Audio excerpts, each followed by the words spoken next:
I'm not saying that we should make an Ocean's 9, but can anybody account for the whereabouts of the cast today during the Louvre heist? That's our question here on the 1 Hour, One Brain Cell podcast.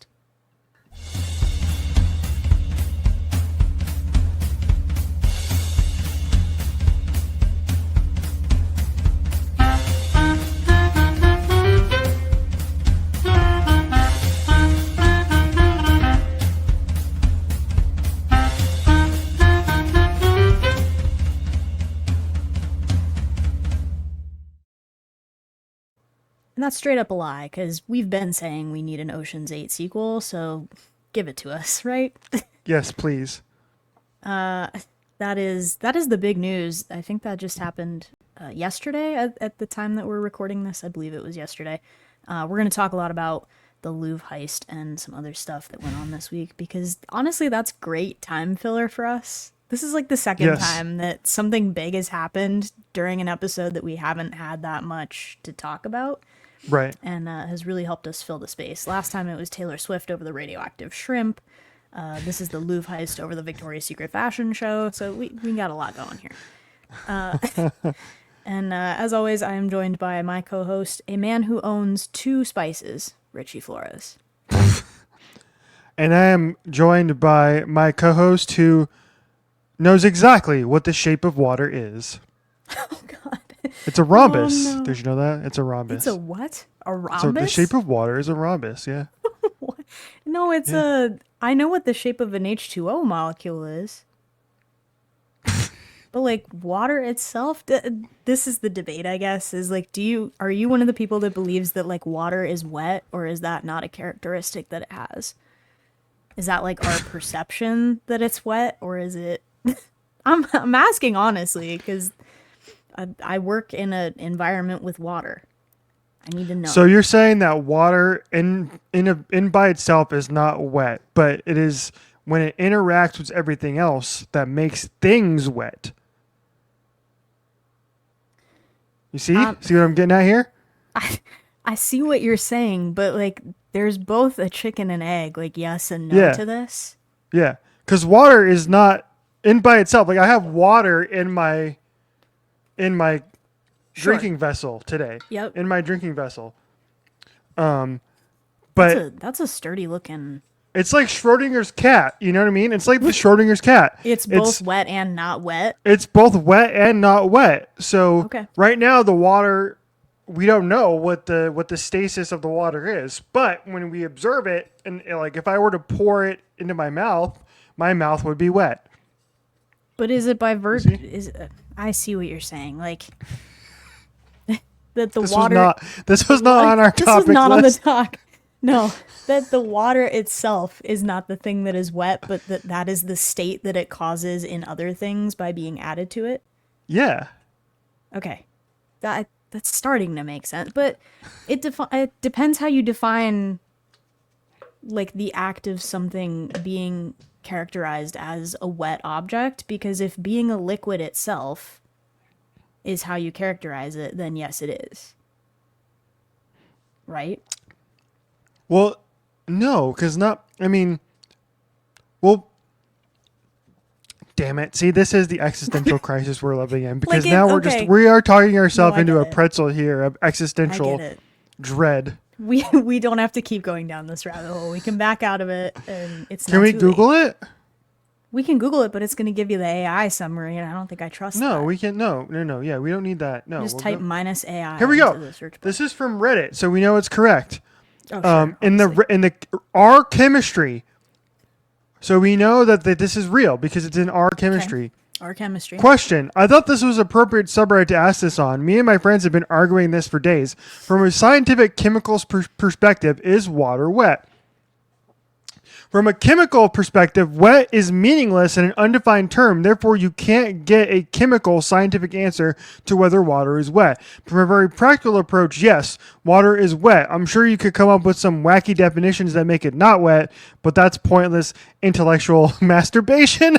So it is. So the answer is yes, it is. According to this one post on Reddit, but Brilliant. I subscribe Oh, to the now theory it's not valid because it doesn't agree with your answer? because there's the one person on Reddit says it is, But I don't know. that's What's this person's qualification? It could be Neil deGrasse Tyson. oh, here we go. You Here's don't know. another one. In chemistry, wet means containing water. So yes. Okay. Bet. Can you wet water with water? No, because it's already No, wet. 'cause It's it's like the trying to same dry a thing. towel. It's like trying to dry a towel with a dry towel. It's already dry. Right. It's adding the same thing to the same thing. That doesn't work. Correct. Okay, wonderful. We solved it. That's good enough for this episode. Perfect. We solved the world's existential. Can you imagine if this was like our last episode ever? We just go ahead and solve an existential dilemma and then log off forever. Yes. Perfect. That's Okay. why we started. That's why we started the show. Yeah, all of it has led up to this moment specifically that was not on the show document at all, and we wasted 5 minutes talking about it. Okay. Into the actual topics. I'm going to let you go because you talked at the end of last episode that you actually bought popcorn at your local cinema. I did. Recount for me what that experience was like. Well, would you justify your purchase as No. reasonable? No. No. Oh, okay. No, because I have AMC A-list, so I can go to the movies whenever I want. And if I go to more movies, like it's like $10 a movie. So if I go to like 3 movies or 4 movies a month, which is generally what I'll do, I essentially am going to the movies for free, more or less, which I like to do and I try to do as much as I can. And so this one time I was like, I'm going to go see this movie, which I know is going to be bad. So I might as well get some sort of sustenance during the movie to help engorge my experience in watching the movie. Right. And Which the movie I offset watched, how bad the movie is going to be. What was it? the movie I watched is a movie called Tron Ares, Oh, and this the Jared movie Leto was movie. bad. This movie was bad. Okay, I only gave it 2.5 stars simply because there were some pieces of the movie that were cool, but that portion of the movie lasts for less than 10 minutes of a 2-hour movie. and the Nine Inch Nails score is also really cool. Other than that, it is just a complete waste of time. And Tron Legacy, when it came out, it was a movie that people were very lukewarm to and weren't big fans of. But you go back and watch Tron Legacy now, and you compare it to this Tron Ares, and Tron Legacy looks like a goddamn masterpiece. Looks and sounds like a masterpiece. Okay. And so I saw a tweet the other day about Tron Legacy that it was a scene from where they crashed that big party held by the rich guy, yeah, and they crash it and dude falls through the ceiling and gets split in half or gets a sword put straight through him. And then it pans over to the 2 members of Daft Punk in the DJ booth, and they just start playing. They drop a track, and I think the quote tweet on it was something like, Daft Punk really saw this guy get killed and said, okay, time to lock in. That was really the whole soundtrack, so. Exactly. Yes.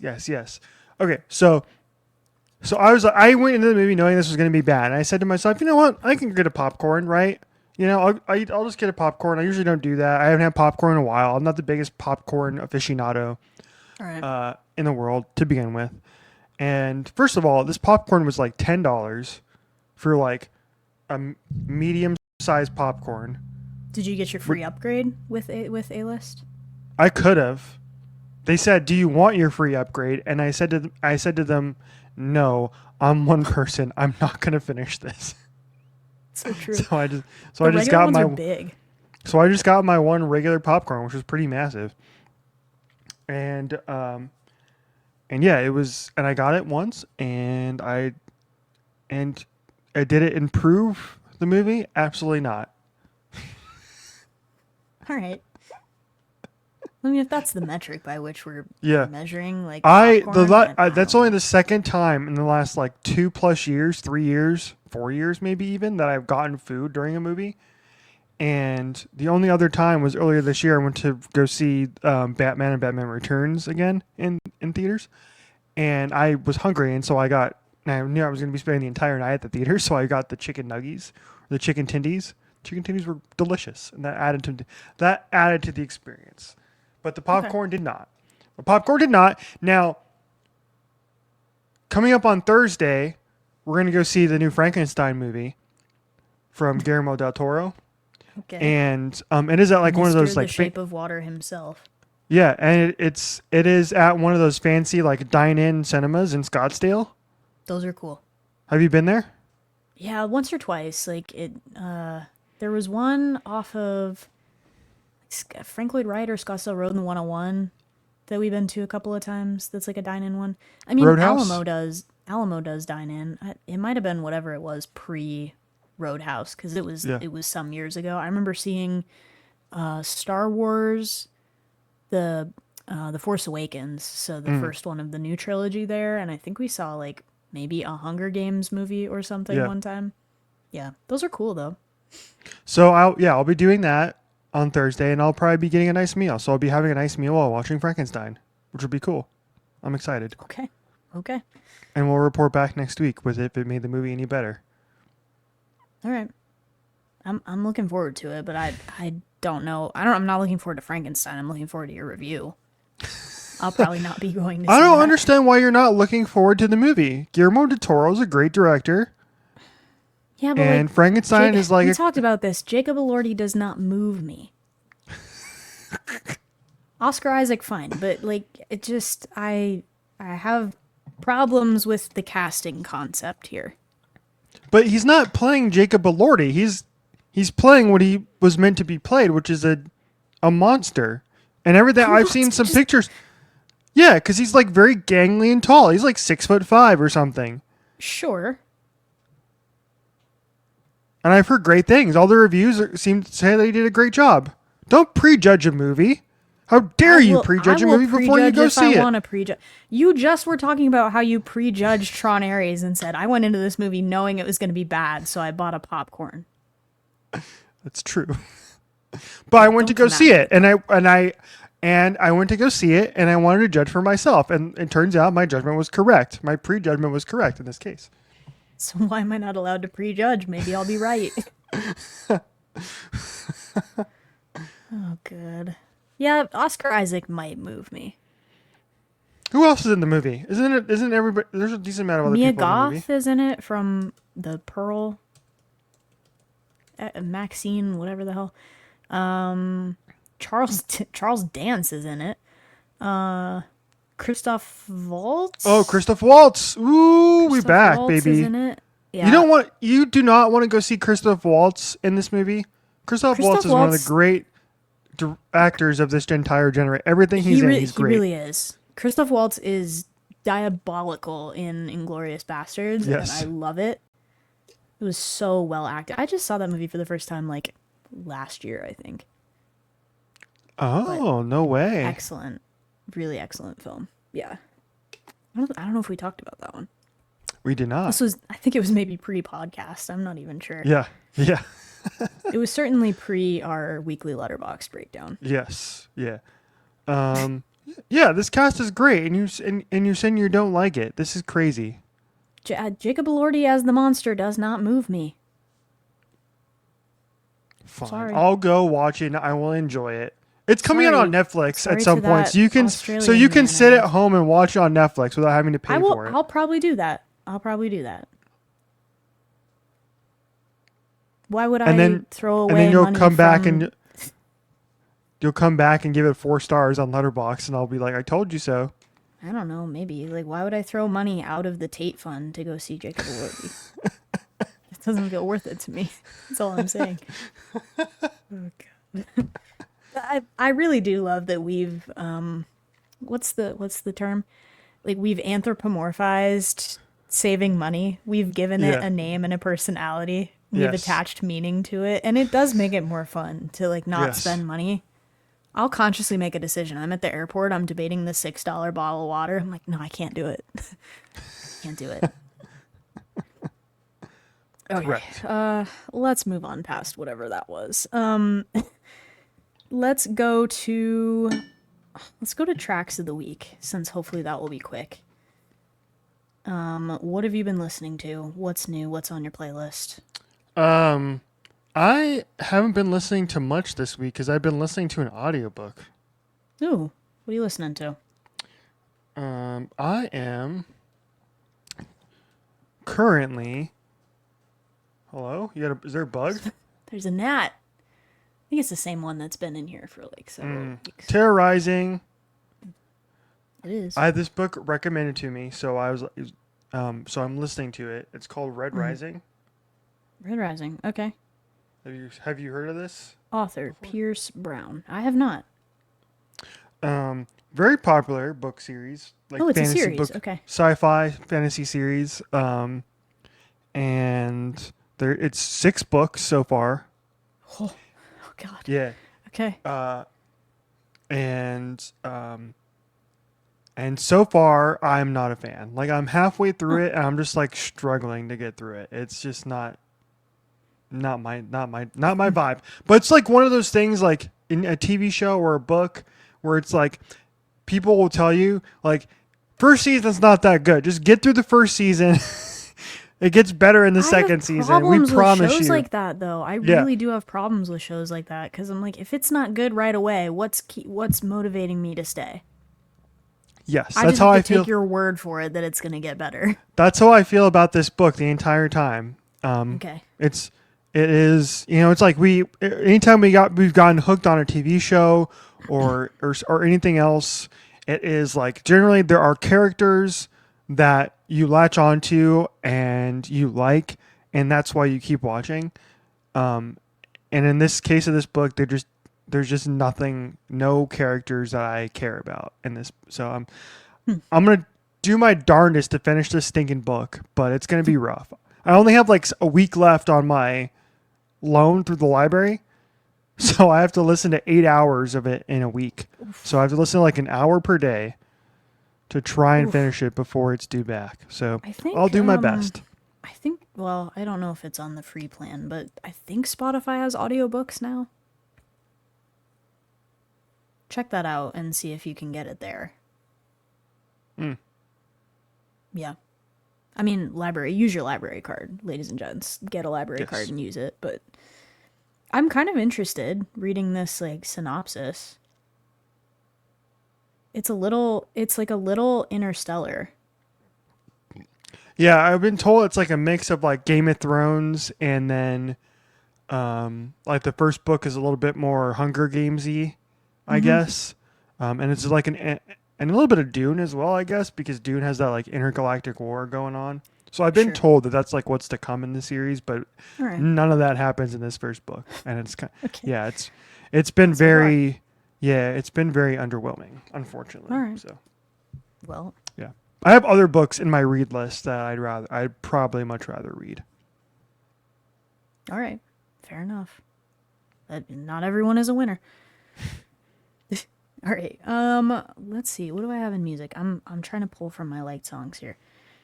I have Monochrome by the band Beach Weather. I like one of their other songs, and I don't know why I just never went and listened to the rest of the album from that album. It came out a while ago. I have a song called Glide by Portugal the Man, and this could be pronounced Naked. I'm not sure. It's Neiked is the artist. And then I've been listening to a little bit of Bartees Strange, trying to get ready for the show. And I really remembered I like Baltimore off of that record, Horror. Yeah. And I get a sense that he might play it. It feels appropriate for a solo kind of acoustic show if we're really just pulling stuff off of this latest record. So that's cool. That's about it, I think. There is one song that I heard last night that I actually kind of liked, but it's the first time I've actually heard this song, and it's apparently a very popular song from Which one? Folks. Have you heard of the artist? His name is Somber, Sombr. Yeah. Yeah. Song called Back to Friends. I played on Alt AZ last night when I was driving home. I was like, oh, I actually kind of like this. I think he was nominated for a bunch of stuff at the VMAs this year, like new artist categories. He's like 20. Like, dude just like appeared out of nowhere, like overnight. Yeah. I don't know. He's not bad, I guess. I just saw some discourse on Twitter today about Somber. Like, apparently his concert was kind of miserable. Just like not a good fan experience, and that might just be that person. But I mean, if his stage name is Somber, Okay, but not everybody of the younger crowd knows what that word means. Yeah. To be fair. To be fair, he looks a little like Conan Gray, Yes, he does. which is funny. I think they did a TikTok together the other week that was like me and the person that everyone tells me I look like. They kind of make the same music if you think about it, but Yeah. okay.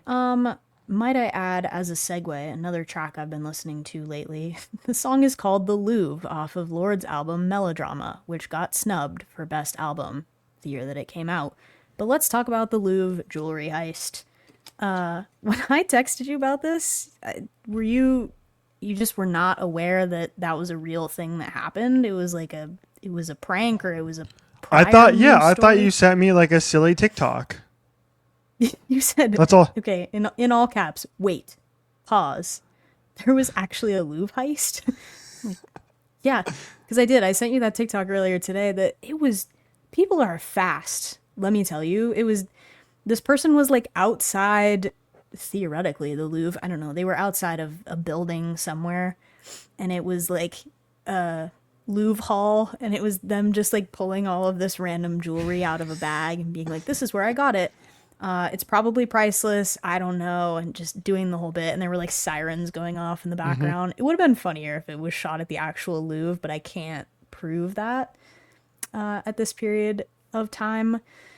The Louvre got robbed yesterday, as it is. And it really was like Ocean's 9, like straight out of a movie. The whole thing took less than 10 minutes. And it happened in broad daylight and while the museum was open, which is kind of all the boxes that you don't check, I guess, if you're planning to break in somewhere and steal. We're definitely priceless getting artifacts. a movie starring Jacob Elordi with this where this is the. Didn't they just say they were shooting Ocean's 14? Like Yes. this is what Ocean's 14 is, or Ocean's 9. Give us what we want. I'm on the New York Times using my workplace sponsored free account, so I have access behind the paywall. There's a very nice diagram here that says 9:30 a.m. truck arrives. 9:34 a.m. thieves break into gallery through second floor window. It's apparently the Apollo Gallery. 9:38 a.m. thieves escape. So the whole thing took like 8 minutes. Absolutely crazy. There's pictures. There's pictures of they left the equipment that they used behind. They literally just did this smash and grab run. It is apparently, I am absolutely going to butcher whatever this is called in French, so I'm not gonna do that. It is I'm gonna try it. It's a monte meuble, which is a furniture lift. It's like a big electric ladder that has like a basket on it that I guess you can move furniture through apartment windows, which I guess makes sense. They parked it on the street corner and just simply climbed up the ladder, went to the second floor window, and then used a battery powered like angle grinder or something to cut into the window, then got into the gallery, went inside, and just smashed a couple of display cases and took things, and then scurried out the window and poofed off on like Vespa scooters into the night. Into the day. This happened in broad daylight. Crazy work. I don't know what cameras they have, if their faces were covered. I don't have any of this information. I'm believing the answer to that might be yes. Because don't we have surveillance in these places? They, I guess, were wearing clothing that made them look like personnel workers, construction workers, which again just proves you can go anywhere you want if you're wearing a high-vis vest.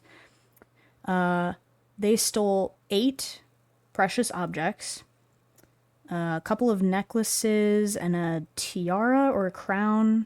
It's called a diadem. I don't know what distinction that is. Worn by the wife of Napoleon III, Empress Eugenie.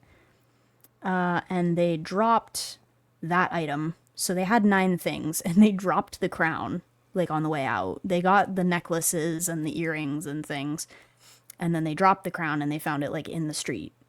when they were trying to trace their footsteps or recover these people, whatever it was. But they just disappeared. Nobody has any ideas. They have like a whole forensic team happening right now. And it does say that 5 museum staff members were either in or near the gallery. Following the Louvre's security protocol, they contacted the police, prioritizing the protection of people, according to a statement by the French Ministry of Culture. So they didn't try and get these guys. They were like, let's make sure they don't hurt anyone. It was fully like robbing the store. Right? Like that's what they teach you if you're a cashier somewhere, like that's the loss prevention. It's like if somebody sticks you up, just give them the cash because you can put that back. Like don't let anybody get hurt. They straight up did that. This sounds like a movie. It literally does. And the other article I read says that the museum has some firefighters on staff, but there's no like rapid response security. And the actual quote says, ultimately, the security of the Louvre all comes down to political will and money, and currently, France simply has no money. There we are. They blew all their money on the Tate Fund. Well, they're on like their 4th prime minister in the last 36 hours or whatever it is, so who knows. But there's also a quote in here that says, you may ask why thieves who want to steal expensive jewelry are breaking into a world-famous museum rather than a Cartier store. The answer is simple. It's because these days a Cartier store is better protected. And that's what Ocean's 8 taught me. Yo, this is like a ring too, dude. Listen to this. I don't know if this is in your article, but last month, thieves using a blowtorch and grinder stole about $700,000 from the Museum of Natural History in Paris. Earlier that same month, 2 porcelain dishes and a vase were stolen, worth about $11 million from the Adrien de Boucher Museum in Limoges. Limoges? I don't know. And earlier this month, the Jacques Chirac Museum in Corrozy was robbed twice in a 3-day span. That's crazy work. Somebody was saying in that other article as well that like there was a heist in a Dutch museum, and they think that was actually ordered. Like the heist was like ordered by somebody. Look, I don't know. I'm that seems very Hollywood to me. But like my question is, what do you do with this stuff? You can't sell it as it is currently because there's pictures of it all over the world, all over the internet. An auction house would like never buy this from you because it's black super market stolen. Black market. I know, but like just for all of it to go sit some in rich mafia guy boss's house. Some rich guy around the world would be like, "Hey, I will buy that one-of-a-kind piece from you and put it in his house." Like it's just all gonna go in the glass onion. Like I don't know. Yes. I don't know how all this works. That's crazy. In Ocean's 8, not to keep referencing Ocean's 8, but in Ocean's 8, they cut all of it down and made like different jewelry out of it. So maybe that's what you have to do to like evade detection. Oh, like because there is like I mean they can take the jewels out of the. That's what I'm saying. Like if you take them out of the setting or whatever, can you just sell the individual stones? Yes. Why not? I'm not trying to give anybody ideas here. I'm just saying like that feels crazy to me that you would take this stuff and then you're like, cool, what do we do with it? For the record, the new Ocean's 14 movie is supposed to start next year. Well, they got a story already, so that should go quick. But broad daylight baffles me. That's crazy. Ballsy. Who else is like in it was this movie? open. The museum was open, and these Yes. people went in. Oh, they haven't announced the cast yet, I think. So I don't know who's all coming back. I think the originals, like Brad Pitt said that he was involved. I'm trying to see, but it's kind of confusing. Oh, I can look it up on IMDb and see who's listed on the cast. Because that's affirmative. Brad Okay, here Pitt, we go. Matt Damon, Julia Roberts, George Clooney. Don Cheadle. There it is. Yeah, I see it. Okay, that's cool. Cool. Yeah, bring him back. Why not? We all love a good heist movie. Why can't as long we as do it's like a multiverse? Why can't we do a multiverse and bring the Ocean's 8 cast back too? the Ocean's multiverse? Maybe they will. I don't know. Because, like, there was a whole plot point in Ocean's 8 where she like goes to visit Danny's grave. He's like, you better be in there. So he's just not in there? He's faked his death. Great. Awesome. Now Like, now just we're like- just marveling the whole universe. Yeah, like I'm good. Like go back and look at the cast of Ocean's 8, and it's like perfect. Sandra Bullock, Kate Blanchett, Anne Hathaway, Mindy Kaling, Sarah Paulson, Awkwafina, Rihanna, Elena Bonham Carter, like, and they're You don't like, have to nah, let's justify go this to back. me. Let's go back That's to the cinematic old white perfection. dudes. Let's go back to the old white dudes and Don Cheadle. Okay, but we did have James Corden in Ocean's 8, and that can go. That can go, right? People were celebrating today because we found out that James Corden was not going to be in the, at least for now, not going to be in the Wicked 2. He's not the voice of the lion, at least. Yeah. That doesn't mean they won't put him in something. Who knows? Oh my god. All right, that's enough of that. That's a crazy story, though. Like, Yeah. how is I that know, I'm not the baffled. lead story on CNN.com right now? Like, this should be the lead story everywhere. It's also not the first time the Louvre has been robbed, apparently. There were some heists in like the 70s and 80s.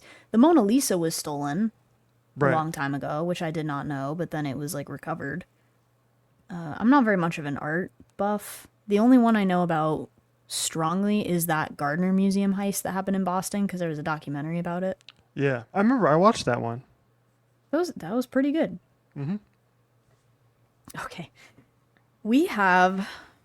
There was something on this document that I'm not going to let you talk about, but did make me laugh. But Richie and I have been sending each other over the past week because a Victoria's Secret fashion show happened. Normally, I'm not tuned into this at all. I only will see what performances happened. There was that year that Taylor Swift was on stage with Fall Out Boy. Yeah, Which that is was a sick. crazy crossover. That was cool. It was great. It was awesome. She was in the full like Union Jack ensemble.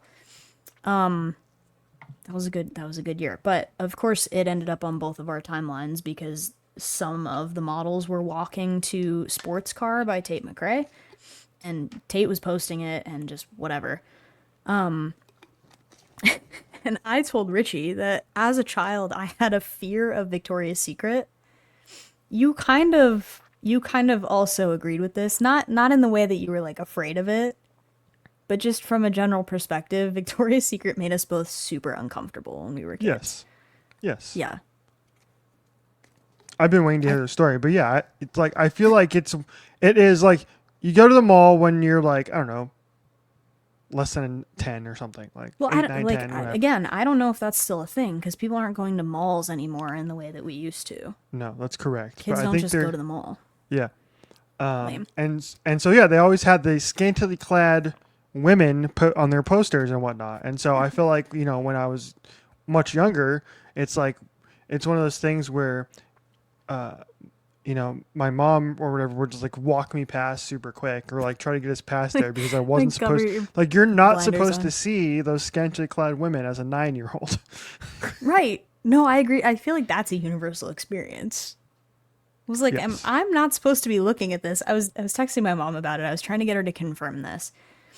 And the general consensus that you and I came to is just that it feels weird for that lady to be like 25 feet tall in a bra, just broadcast to the mall. Like, okay, but here's what I came up with for why I was actually kind of afraid of it.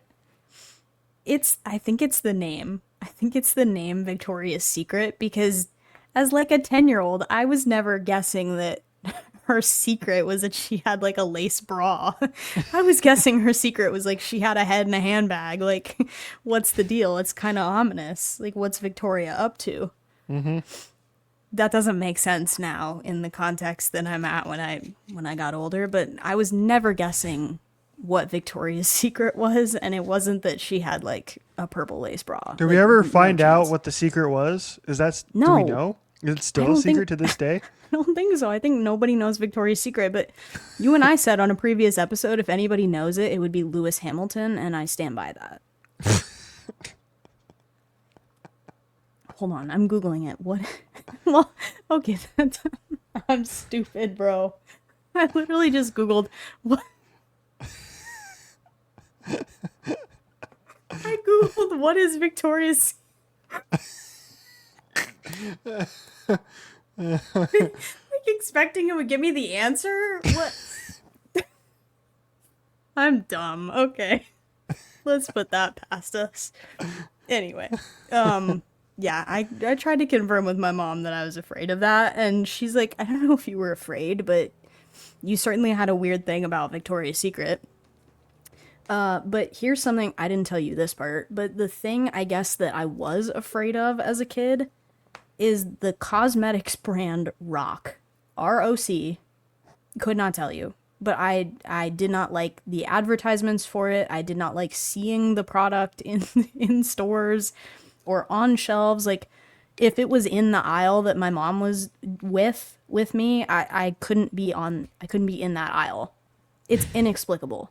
We have no idea how or why that happened. I've been for the last like week, I've been digging through ads from like the 90s for ROC, like trying to figure out if I saw something that scared me, if it was like a scary lady on the ad. Not a chance. I don't know.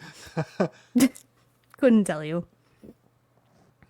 That's too funny. So that was a thing that I was irrationally afraid of. So there you go. I did come with something for show and tell, but we still don't know what Victoria's Secret is. We still don't know. I can't believe I tried to Google that, man. The only thing that came up is like Victoria's Secret is a brand. I'm like, well, obviously, but I want to know what the secret is. Yeah. As a slight addendum to that, I was trying to Google the name of a driver last night because his name is Brad Sweet. Okay. BRAD Sweet. Okay. And in my inability to type anything, I Googled, and this is real, Bras Sweet. Okay. You're gonna start to get some weird ads. Yep. Nice. Including probably for the unmentionable thing, which you won't let me talk about on the show. Probably. It has to do with Kim K, ladies and gents. And if you want to know, just Google it. It'll come up. Just be careful what you search for. No, just Google, like, Kim Kardashian. You can Google Kim Kardashian President Bush, and then the combined results will give you what you want. It might. It actually might do that. I'm not going to put that in my search history, but you'll find it if you're looking for it. I think if you did that, the federal government would come knocking on your door. Yeah, you would have Secret Service agents at your door with a printout of your search history, like, explain this to us. Like, I was just wondering if there was a correlation, like, if these two people ever met each other. Like, I don't know what you have to, I don't know what question you have here. I did, while we were talking, I did Google it, and there is a Reddit thread that says, it's on our No Stupid Questions. What is Victoria's Secret? It's tagged as answered, but the question says, is it her scar? Did she kill somebody? It's just lingerie. It's just that it's lingerie. Yeah. That's it? Damn. I guess that it's like, I thought we were going to answer two existential questions in the same show. Here's something that would have been crazy, right? We have to keep you guys coming back for something. There is a response from 11 years ago, which is crazy. Says, I went into a store and asked this years back. The woman said, look around you. This is the secret.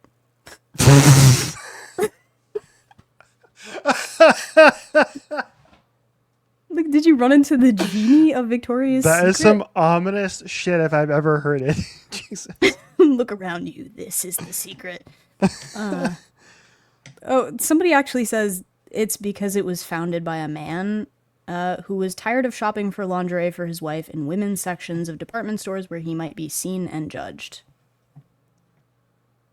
Of course it was founded by a man. That checks out. Nobody else would put, well, some people might, but like nobody else would put like 20-foot tall posters of scantily clad model ladies in the walls of a family-friendly public space. Maybe that was my biggest gripe with it, is I was like, does that lady know that her butt is up there? Like, did she sign off on this? Did she give the okay? And they did, and they do, and they walk the runway every year, and they look great doing it. Yes. Oh, okay. I saw that Suni Lee of the Olympic women's gymnastics team Did she was really? part of that. Yeah. I didn't see that. Yeah, she's tiny. She's like Yeah. 5 foot nothing.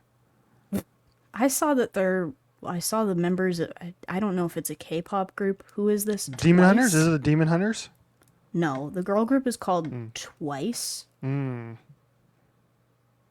Twice. It's a South Korean girl group. There's 9 of them.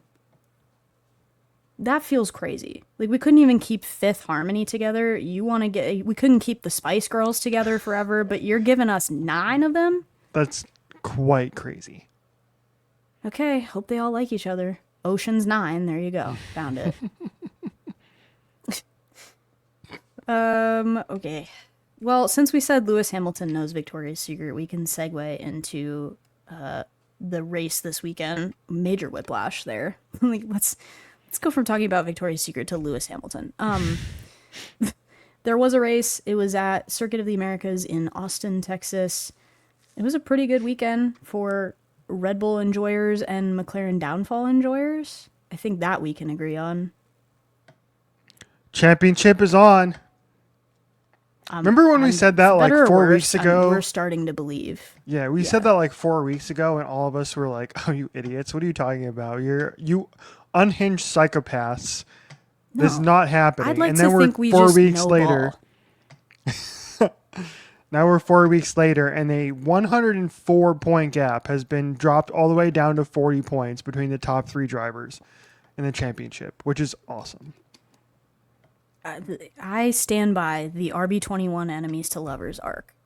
Yes, it all started when Max went into the gravel, and like was very nice to the car and like gave it a little pat down, and ever since then. I'm just saying, like, brushing the gravel off of it, maybe it was like, shoot, he does still care for me, even though I'm a piece of garbage. Ever since then, it's been on the upward trajectory. Yes. Has nothing to do with the full restructuring of the team in the middle of the season and promoting Laura Meckes, but like, okay, sure. Right. That's also been crazy, is just how much that's turned around from like a front office point of view so quickly.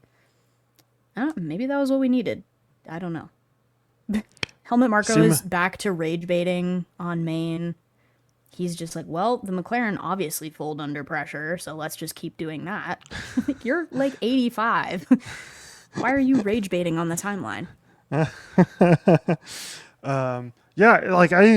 We even like a month ago or whatever, both of us were like, even though the McLarens were in a battle for the championship, it like was not interesting, and we didn't really care, to be honest. Like we should. Like, if there's a battle for a championship, you should be locked in.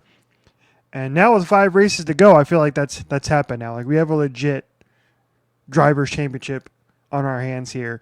Unlike last year, which like last year was like a fake championship, because I feel like nobody really, despite Lando making a push later in the season, like it just wasn't quite there, and they weren't going to put it together because he's not a 4-time world champion doing the chasing, and like a driver who is like should be at least pretty feared if you're McLaren. Like, oh crap, we got Max Verstappen in our mirrors chasing us down, where Max saw Lando in his mirror and was like, get the hell out of here. What are you doing here? See you later.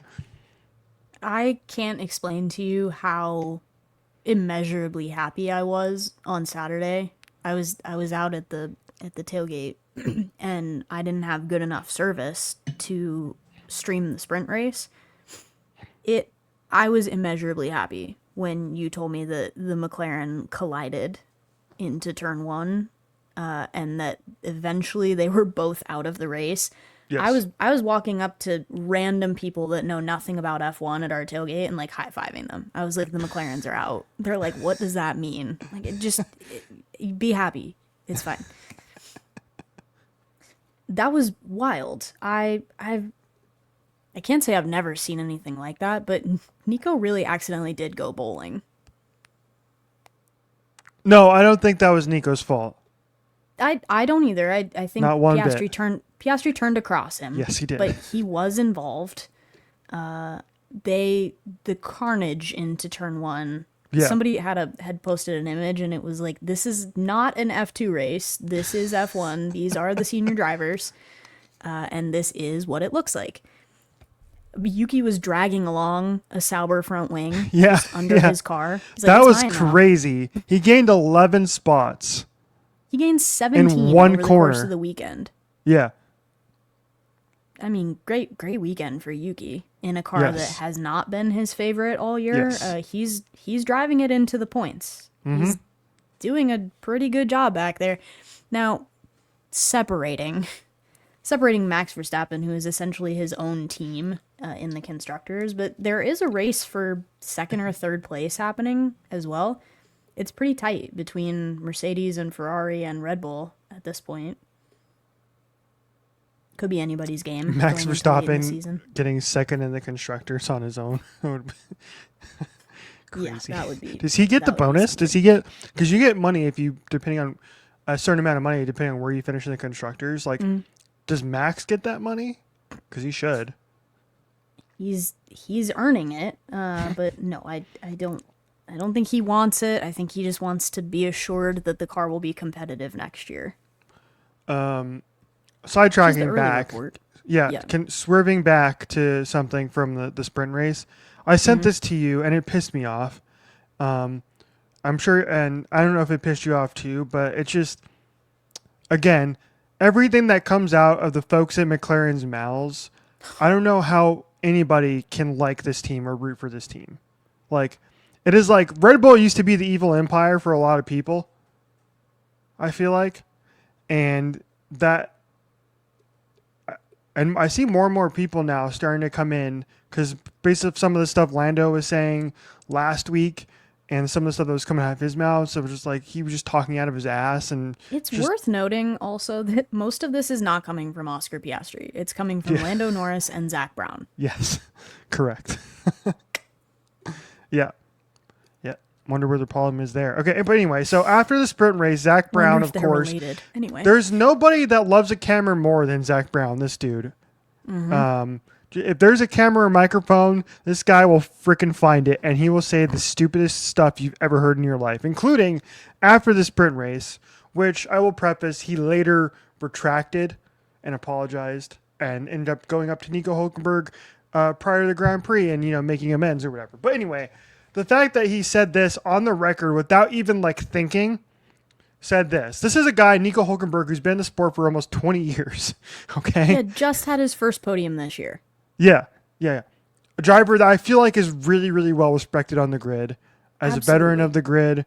And somebody who I think a lot of people look at and say, he's never had the best equipment. And if he did, he'd probably have a better career than he's had. But this is what Zach Brown said. He said, that was terrible. Neither of our drivers are to blame there. Some amateur hour driving, some drivers up there at the front whacked our two guys. I want to see the replay again, but clearly Nico drove into Oscar and had no business being where he was. That's what ticked me off the most, is Nico drove into Oscar and he had no business being where he was. Which he absolutely did have business being where he was. That was the side of the grid that he started on, Yes. and he was minding his business into turn Yes. one. Yeah. Your driver decided to try some eloquently orchestrated switchback where there was not room and went and put his car at a 50 to 60 degree angle cutting across turn one and got hit, rightfully so. Yes. Don't do that. Yeah. Even you've never done that to me in COTA turn one. We've done I've a done lot of some- stupid stuff. Yeah, in I've turn done some one, dive but never bombing. that. Done some great dive bombing. Yeah, you've done some accidental Carlos Sainz on Kimi Antonelli against me, but not like that, man. Yeah. Yes. But yeah, so he later went back and retracted his criticism and even shook Nico Hulkenberg's hand before the Grand Prix. But my favorite thing, I'm reading from motorsport.com here, and the headline here is Zach Brown applauded by fans for Nico Hulkenberg moment after cutting U.S. sprint comments. I don't know about that. I don't know who all is saying that. Maybe this is just my personal position, but unless somebody absolutely wrongs you, like I'm talking like straight up tries to crash you, turns into you, fully avoidable event, you should never be calling somebody out for something that's a racing incident like that. You're all just trying to survive, especially at turn one. And there's a lot of things happening. There's a lot of chaos happening. The race start is crazy for everybody, and things happen that are beyond your control. It's more drama than it's worth to go and call out a driver directly in media or in press, something like that. Like, settle that yourself. Talk to the person, figure it out. Yeah. Don't call them out by name. It's not worth it. All it Yeah. does is give the Netflix Drive to Survive people something to stick their microphones in front of. Yep. Exactly. The other news of the weekend, which is the most Formula One thing ever, because I swear this doesn't happen in any other motorsport, the pettiness.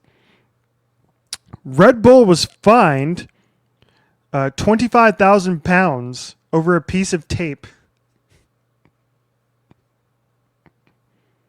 Yeah, that did happen. I'm like, it's all right. Let me break it down for you folks that are not familiar with motorsports, and you can back me up on this. There's lots of things in F1 and in motorsport in general that are very strictly governed. So signage, placement, markings, things like that for the track. Most of those are very tightly regulated because you don't want any leeway or any, movability on enforcing the rules for those things.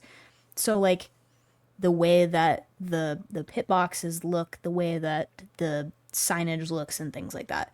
What's not enforced or regulated are things that you as a team might temporarily add to those things. So colors, whatever. As I'm familiar with it, McLaren went and added an extra piece of tape along the wall at the start finish line on the pit wall to help their drivers better identify where the end of their grid box is so that they line up correctly when they go to put the wheels where they're supposed to be for the start. There was apparently a Red Bull team member that noticed this and entered the area where this tape was, which is also a regulated area that you're not supposed to be during the start of a race. And either I can't even confirm whether they went to go remove the tape or whether they were just in that area where the tape was. Yeah, and the FIA in their document don't say anything about a piece of tape. This was a piece of reporting. Yeah, it was pictures, and it was reporting from other outlets through sources who said that this is what was happening. So nothing official. Like, I'm trying to read through here, and there's nothing explaining exactly. It's so muddy. Yeah, they don't mention any the full story. Yeah. It's like the thing that's mentioned in the FIA document is that there was a member of the team who was in an area that they were not supposed to be in at a time of the race that no personnel were supposed to be in that area, and apparently did not respond to marshals saying, hey, you're not supposed to be here, or ignored marshals to get into that area, whatever it was. There was some conflict with that. And that's as much as they're willing to officially release. The people were out there saying that it was about the tape on the wall, which, if that is true, if you're allowed to put an unregulated piece of tape on the wall, other teams should be allowed to unregulated remove your piece of tape. In my eyes, I don't know. Yeah. I did see. I need to confirm this, but I believe the only other person on the grid, according to this tweet that I saw, I should probably confirm it, is Lewis Hamilton does this as well. Interesting. Yes. But like, if not everybody does this, and if it's not mandated, and if it's not policed, shouldn't other teams be able to mess with your tape theoretically? I don't know why they would, but it's all mind games. It's all right. This is the beauty of a 10-month long season all around the world. You start doing stuff to try and get in everybody's heads, and this is why like Formula One, I think, is so enticing to me as opposed to some other sports that it's a some other silly motorsports. Yeah, Some other it's a silly some sport. other sports like like NASCAR, for example. Like NASCAR is generally never this petty, and it's generally never. Well, they're this all yelling at interesting. each other on track, but like beyond that, it's they're all just swearing at each other Yeah. over the radio, and the spotters are swearing, and the Yeah. whole thing is like, oh my There god, what is was this guy doing? This here has a little nugget in here. It's not the first time Red Bull have turned to the dark arts in a championship fight. At the 2021 Sao Paulo Grand Prix, Verstappen touched the rear wing of Lewis's Mercedes, earning him a £50,000 fine. I remember that. So That again was a mind game that they were trying to play. You're explicitly not allowed to touch other teams' cars, which that makes sense. I get that. It's don't be touching that. That's not yours. Don't be trying to pull parts off of it or get a whatever. But I think they did. I don't know if they admitted this, but the general consensus on that is that it was just mind games, that they were like messing with Mercedes, that they're like, ooh, I'm gonna take a look at what this is. Yep. And then Mercedes was like, uh-oh, did they see something? Are they, what is this? Should we be worried? Should we be, just something else to think about? Crazy work. Right. Let me look this up real quick. All right, this is crazy. Wait, hold on a second. Nope, that's not quite what I was looking for. Let me go to this. Okay, this is what I was looking for. To put a cap on this conversation, there was a time about 3 months ago or so, 2 months ago, when Oscar Piastri was seemingly running away with the championship because he had that, has been the championship leader really for most of the season. And he was like minus 140, minus 160 to win the world championship at that point in time. Oh, these are odds? These are Vegas odds? Yes. Okay. Who is, as of now, the favorite to win the Formula One World Championship? Do you believe? According to the sports book. I mean, it could be Norris, it could be Verstappen. The favorite, according to Vegas right now, is indeed Max Verstappen, which is crazy. He is plus 130, Piastri 185, Lando Norris plus 2,000, George Russell plus 100,000. Plus 100,000? Yeah, for George Russell. Yeah. Well, yeah, I guess he's probably almost mathematically eliminated. So if I bet $1, I can win $1,000. If Please don't bet on Max. I'm worried about the karmic repercussions of that thing for me. No, personally. I'm not betting. No, sports betting is stupid. I hate sports betting. It sucks. I would agree with that, but it's bad. in everything now. So Yeah. like, how are you gonna get away from it? There's ads during the NFL about sports betting. Yes. Drives me crazy. Also, Max is also the favorite for Mexico City this weekend as well, for the record. So Mexico City. Mexico City. That's a good track. I like that track. It's again, that's a scary turn one though. You got to survive turn one. Yes.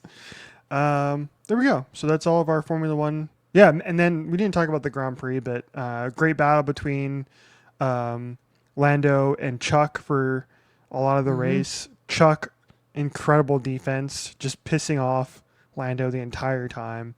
He held him behind for about 1 billion laps on a car that had no business doing that. Yeah. I think I sent this to you. Was it Roman Grosjean that said, like, they should show this in driving school, like in driving classes, like show this defense because it's the right way to do it. It's smart. It's clean.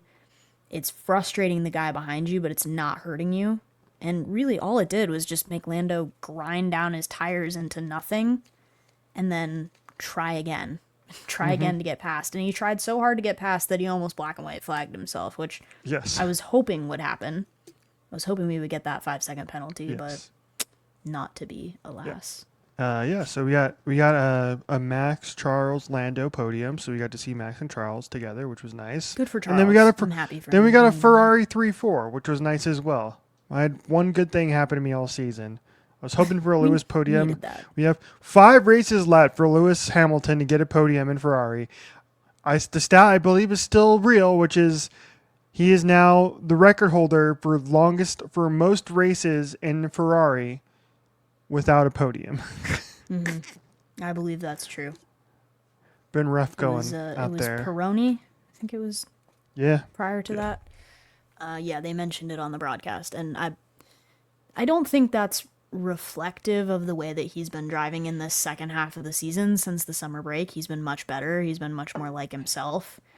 In the first half of the season, especially changing teams, changing cars, all of that, working with a new Mm-hmm. race engineer, working with new crew, all of that is going to have some growing pains. I don't think that all of his finishes this season have been indicative of how good a driver he is. I did see a stat as well that said one of two things will fall this year, which is that Sebastian Vettel will have the most world championships at Red Bull if Max Verstappen wins, or Lewis Hamilton will no longer be the last McLaren driver to win a world championship Yeah. if one of the orange ones wins, Yeah. which would be more disappointing, I believe, personally. Right. Right. Um, there was one other thing. I was. Oh yeah. Till we all Are you find out gonna? that this car is illegal in about 5 years anyway. Right. Yeah. Are you gonna buy Apple TV next year? No. No. Tate Fund. Okay. How are you gonna watch races then? Are you gonna jerry rig it? Are you gonna find a That's for me secret to know, and the secret internet to sketchy never stream find in out. Portuguese? Sure. Whatever language, it'll be fine. The cars go around regardless of what language it's in. Maybe I'll learn something. God forbid. I'll add you to my family plan. You can be family Oh, for we yeah. family. Vin Diesel. Family. That made me laugh. This I was talking about this week, sharing a Sam's Club membership with a coworker because you get a second card, like a second membership for someone in your household if you split it. Yeah. We look nothing alike. We're definitely not blood related. We're family now. You're in my household. We're family. Handshake. There So you it go. is possible. Yeah, that'll All be right. us next year. All right. Yeah, there we go. That's all I got. I'm good with that. Unless you want to go over and do Letterboxd, but we could save that because you'll have 10 more things to talk about next week by the time I Actually, watch well, one. that's the thing. So. It's like if we wait, we're gonna have like 15 movies for me to get through instead of 4. Okay, we'll do it quick. I only have one thing. So I watched, the movie is called, I should know this. It's called The Perfect Neighbor. It's a documentary that just came out on Netflix literally Friday. Came out Friday, watched it Friday. I was excited about this one. I had to get in on it.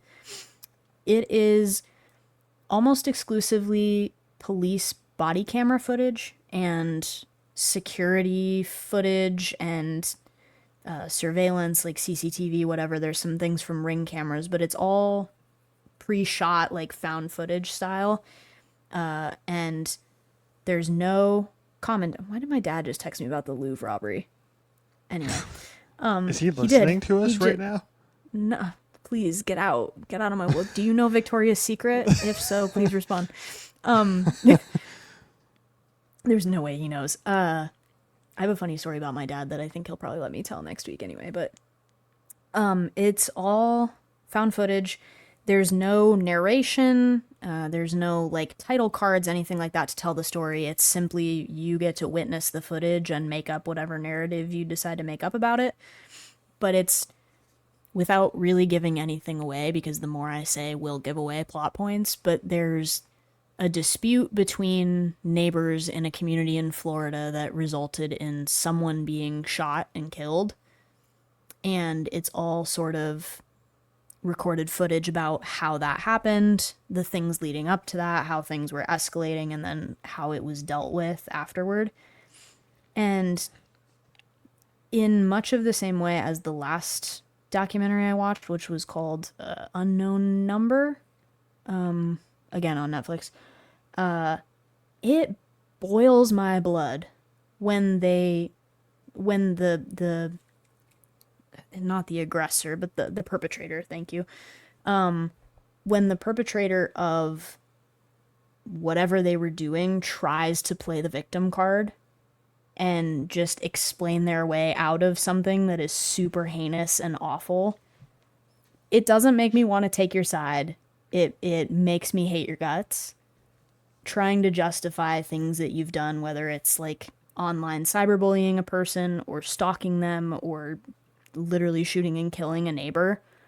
There's no way that you explain your way out of that, and in any real way that shows remorse for what you've done. And it made me so angry to watch. It was really well put together, but it made me angry. So I gave it 4 stars. And my review said, these are the same people that post, quote, gunshots on Nextdoor on July 4th, which is true. I don't know if you know what Nextdoor is, but it's like for your neighbors and your communities. And at least the one back home where my parents live, it's just constantly people being like, booms, question mark, gunshots, question mark. And it's like literally July 4th. Guys, use your head. So anyway, it's communities like that. But that's a good one. I didn't make my mom watch it, but I talked it up to my mom and she watched it. And she said at least they charged this person with manslaughter. If they would have gotten off, I would have been very mad. Also true. Correct. I will not be on watching Netflix. this because it's on Netflix. So Right. yeah. It's a good documentary though. I think it was at Sundance either last year or the year before. It had a film festival premiere and then it just came to streaming. Yeah. So Yeah. If it's on Netflix, it doesn't exist to me unless it's Guillermo del Toro's Frankenstein. In which case, go see it in the movie theater, not on at home. well, we don't okay. know where it's going after it leaves theaters. That's to be determined. Frankenstein? No, it's on. It will be on Netflix. Yeah. You know that for sure? Yes, because it's a is it a Netflix contract? production. Netflix Oh, I paid. didn't know Yes. Yes. Oh, okay. That makes sense. Just like I'll the just like go the play in Knives Out traffic. movie, the new Knives Out movie also will be on Netflix too after it shows up in theaters. Oh, I- yeah, there it is. Wow. I'll mention 2 movies this week. Okay. I have more, but I'll just got? mention 2 because I watched some other ones too. But I saw Black Phone 2. Mhm. Good movie. I liked it. It's cool. It's like a Freddy Krueger type thing going on there. I didn't Like- love the first one. I also don't remember how the first one ended. Didn't they kill the person? Or did he They just did. escape? Yeah, spoiler alert, but yes, they did kill him. Oh, sorry. Yep. Should have tagged Yeah. that. How did they resurrected him? Like Jason Voorhees style? It's like Freddy Or is it a Krueger. different? Freddy Krueger supernatural style. Okay. He just Yeah. can't be killed. Yeah. Ethan They don't Hawke really is explain it, immortal. but that's not the whole point. That's not the Okay. point of the movie. Just go along for the ride. Okay. I'm with it. And yes, and there was I referenced it in my Letterboxd review with like one of the greatest lines in the history of horror cinema as well, which I can't say on the show. Okay. I'm You even about to look it texted up. me about it. Did I? Oh, I did text you about that. Yeah. I was like, I'm gonna look it up, and then I immediately remembered. Yeah. Yeah. That is crazy. That is crazy work. I love that you logged it, and I love that you didn't censor that because that's for the people. That's that word they love in London. Yes, it is. So yeah, I like that movie. 3.5 stars. The other horror movie I watched the other day is a movie from Japan, 1977, called House. This House, movie's weird, okay. dude. It is so Straightforward. weird. House. It's like it's a group of Oh, like I've seen this film poster before. I think Yeah. people in my friends list have watched this and thought it was like also real weird. and yeah, it's about a group of these like teenage girls, and they all go to visit one of their aunts at a house, and the house tries to kill them, and it's Cool. it is so freaking weird, man. But it is like I don't know if I've ever seen anything quite like it with how weird it is. So I gave it 4 stars because of that. Yeah, not really super scary by any means, but just like unique, and I appreciate film that's unique, and this one is unique. You know, so like not like The Beach That Makes You Old, which is like not unique and boring. Unique, bad. Unique, Yeah. derogatory. Yeah. Oh, Yeah, a lot there of we my go. friends have watched this. Wow, 9 people. You gave it 4. Chris gave it 3. I have a 4.5. I have a 2 randomly. I have a 4, a 4, a 4.5, a 5. Oh, They just don't make them like they used to. 5 stars. So I might have to watch that. it's on HBO. Question mark? Because I I think have it's a that. criterion. Yeah. Yeah, we got that. We got that for hacks. Let's go. Yes, we do. I was actually I was singing the praises of Hacks to the Speech Freaks crew last night. They were asking about shows to watch, and I said Oh, they would love it. one of them asked, "What's the one with the older woman and the younger one that are comedians?" I got you. That's Hacks. Yeah, that's Hacks. You're about to go down a road you can't come back from. Yeah. Yeah. I told Somebody was them. trying to get me in today I to told them White it was a Collar. comedy and that it was funny. I did not prepare them for everything else that happened. No, you don't need to. The less you prepare them, the more they'll enjoy it. Yes. Yeah. Somebody tried I to did get, not to show get them me the into Branzino White scene. Collar. No, Did not not yet. Not yet. That's giving too much away. It's giving too. It's giving Branzino. Okay. That's enough. We've put Branzino, by the way. I was looking this up when I was naming our episode. Well, it was after I named our episode and published it last week. Probably should have thought of that beforehand. We've used Branzino twice in episode titles. The word Branzino, at least. I probably should have walked back on that. I try not to be an outfit repeater with our episode titles, but there we are. So, what should we call this one? Victoria's Secret, Victoria's Alibi. There we go. That was what I texted you earlier. Yes. It was no longer Victoria's Secret. It was I'm Victoria's Yes. alibi for the Louvre heist. Okay, that's enough of that. Hopefully we'll maybe have Louvre heist updates for you next week too if we find out more. But I just kind of want to know what their plan is after all this.